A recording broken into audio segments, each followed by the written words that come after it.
I wanted to read to you Chrysanthemum. And this is a story that I actually read when I was a kid, and my teachers read it to me, and it was one of my favorite stories. It's about a little mouse, and she's named after a flower called a chrysanthemum. It's kind of a hard word to say, but I bet we could say it if we try it together. Ready? Chrysanthemum. It's kind of a funny name, but it's a beautiful name too. So we're going to find out what happens to this mouse with a beautiful, kind of funny name. So let's read and find out. And this book is super tiny, so I'm going to try to scoot up a little bit, maybe so that you can see it better, okay? Chrysanthemum. The day she was born was the happiest day in her parents' lives. She's perfect, said her mother. Absolutely, said her father. And she was. She was absolutely perfect. So here's a little baby mouse. Her name must be everything she is, said her mother. Her name must be absolutely perfect, said her father. And it was. Chrysanthemum. Her parents named her Chrysanthemum. Chrysanthemum grew and grew and grew, and when she was old enough to appreciate it, Chrysanthemum loved her name. You can see all the silly things she's doing. I like the one with her sunglasses in the middle there. Oh, whoops, wrong side. There. I like the one where she has sunglasses on. It's really cute. She loved the way it sounded. Oh, you can't see. She loved the way it sounded when her mother woke her up. She loved the way it sounded when her father called her to dinner. And she loved the way it sounded when she whispered to herself in the bathroom mirror, Chrysanthemum, chrysanthemum, chrysanthemum. Oh, there you can see. She's looking at herself in the bathroom mirror, climbing a tree, going to sleep. See what happens next. Chrysanthemum loved the way her name looked when it was written with ink on an envelope. She loved the way it looked when it was written with icing on her birthday cake, and she loved the way it looked when she wrote it herself with her fat orange crayon. Chrysanthemum, chrysanthemum, chrysanthemum. That'd be kind of a hard name to learn how to spell, right? You guys are learning how to write your names, but imagine how long of a name this would be and how hard it would be to learn how to write this.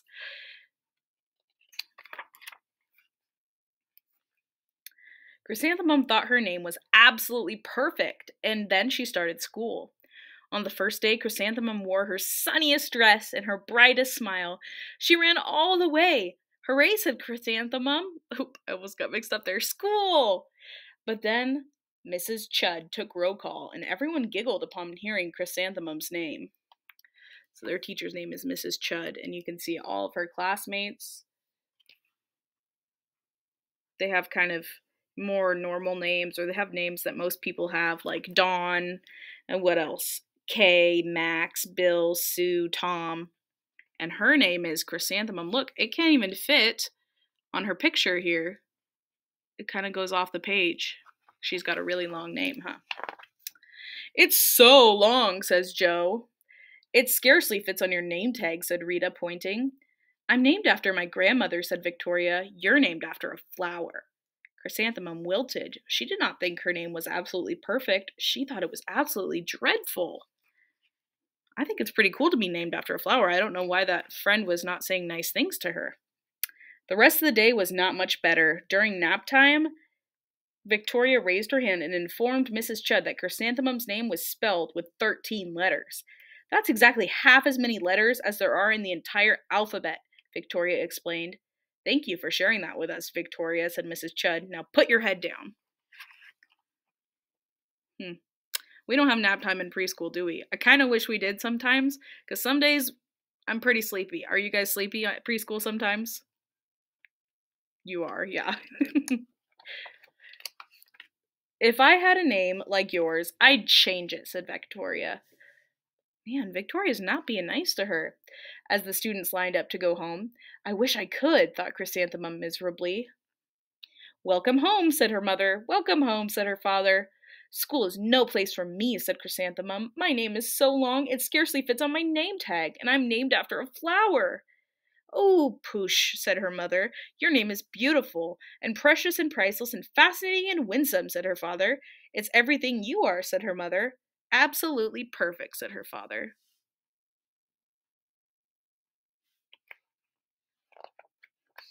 Chrysanthemum felt much better after her favorite dinner, macaroni and cheese with ketchup. You guys eat your macaroni and cheese with ketchup? I do not. That seems like it'd be kind of gross, but she likes it. And an evening filled with hugs and kisses and Parcheesi. Looks like Parcheesi is a board game. Have you ever played it before? I have not, but it looks like an interesting game. Oh, there you go. You can see it now. That night, Chrysanthemum dreamed that her name was Jane, and it was an extremely pleasant dream. The next morning, Chrysanthemum she wore her most comfortable jumper. She walked to school as slowly as she could. She dragged her feet in the dirt. Chrysanthemum, Chrysanthemum, Chrysanthemum, she wrote. She even looks like a flower, said Victoria as Chrysanthemum entered the playground. Let's pick her, said Rita, pointing. Let's smell her, said Joe. Chrysanthemum wilted. She did not think her name was absolutely perfect. She thought it was absolutely dreadful. Man, these kids are not being nice to her still. On the playground, huh? The rest of the day was not much better. During nap time, Victoria raised her hand and said, A chrysanthemum's a flower. It lives in a garden with worms and other dirty things. Thank you for sharing that with us, Victoria, said Mrs. Chudd. Now put your head down. I cannot believe your name, Victoria said as the students lined up to go home. Neither can I, thought Chrysanthemum miserably. Welcome home, said her mother. Welcome home, said her father. School is no place for me, said Chrysanthemum. They said I even look like a flower. They pretended to pick me and smell me. Oh, push, said her mother. They're just jealous and envious and begrudging and discontented and jaundiced, said her father. Who wouldn't be jealous of a name like yours, said her mother. After all, it's absolutely perfect, said her father. Chrysanthemum felt a trifle better after her favorite dessert, chocolate cake with buttercream frosting, and another evening filled with hugs and kisses and Parcheesi.